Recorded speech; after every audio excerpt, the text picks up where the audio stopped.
नमस्कार दोस्तों, अनसुनी कहानी में आपका स्वागत है। एक बार आशे नारद जी त्रिदेवों की पत्नियों लक्ष्मी, पार्वती और सावित्री के सामने माता अनुसुईया के पतिव्रता धर्म की बड़ी प्रशंसा करने लगे।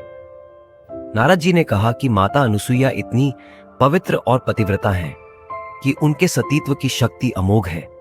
यह सुनकर त्रिदेवों की पत्नियों को उनसे ईर्ष्या होने लगी। नारद जी के जाने के बाद तीनों देवियों ने अपने अपने पति ब्रह्मा, विष्णु और महेश से अनुसुईया के पतिव्रता धर्म को खंडित करने का आग्रह किया।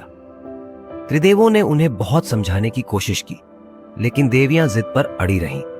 अंत में त्रिदेवों को देवियों की बात माननी पड़ी और उन्होंने अनुसुईया की परीक्षा लेने का निर्णय किया। त्रिदेव साधु का वेश धारण कर अत्रि अर्षि के आश्रम पर पहुंचे। उस समय अर्षि अत्रि कहीं बाहर गए हुए थे और माता अनुसुईया आश्रम में अकेली थी। साधु रूपी त्रिदेवों ने आश्रम में प्रवेश किया और माता अनुसुईया ने अतिथि धर्म का पालन करते हुए उनसे भोजन ग्रहण करने का आग्रह किया।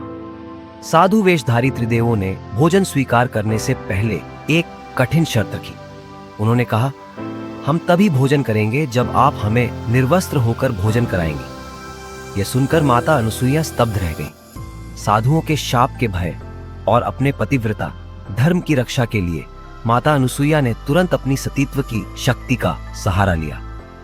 माता अनुसुईया ने अपनी सती शक्ति से ईश्वर से प्रार्थना की, हे प्रभु, इन साधुओं को शिशु रूप में परिवर्तित कर दीजिए ताकि मेरा पतिव्रता धर्म खंडित ना हो और मैं अतिथि सेवा का धर्म भी निभा सकूं। उनकी प्रार्थना तुरंत स्वीकार हुई और त्रिदेव 6 महीने के शिशु बन गए। माता अनुसुईया ने उन्हें अपने स्तनों से दूध पिलाया और पालने में लिटा दिया। जब त्रिदेव अपने स्थान पर नहीं लौटे तो लक्ष्मी, पार्वती और सावित्री चिंतित हो गईं। उन्हें जब नारद जी से यह पता चला कि त्रिदेव माता अनुसुईया की सती शक्ति से बालक बन गए हैं तो वे अत्यंत लज्जित हुईं। तीनों देवियां अत्रि ऋषि के आश्रम पहुंची और माता अनुसुईया से अपनी भूल के लिए क्षमा मांगने लगीं। माता अनुसुईया ने देवियों की प्रार्थना स्वीकार की और अपने तप से त्रिदेवों को उनके मूल स्वरूप में लौटा दिया। त्रिदेव माता अनुसुईया की इस अद्भुत शक्ति और उनके सतीत्व से अत्यंत प्रसन्न हुए। उन्होंने अत्रि ऋषि और अनुसुईया से वरदान मांगने को कहा। माता अनुसुईया ने कहा, हम दोनों निसंतान हैं। मैं चाहती हूं कि आप तीनों पुत्र रूप में हमारे घर जन्म लें।